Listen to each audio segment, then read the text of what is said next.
चालतो रे तुझी वाट रात्रंदिनी घेतला पावला दिवसा काळ घोषातून साध येते तुझी धावते वैष्णवांना दिशा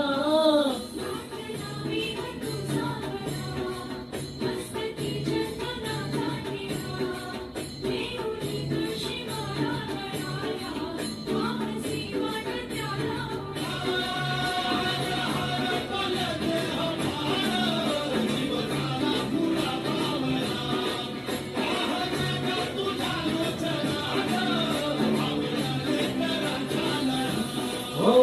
विजयास मंत्री ध्वजा वैष्णवांची उभी पंढरी आज नादावली तुझे नाव होती तुझे रूप ध्यानी जीवाला तुझी आस का लागली जरी बाप साऱ्या जगाचा परी तू आम्हा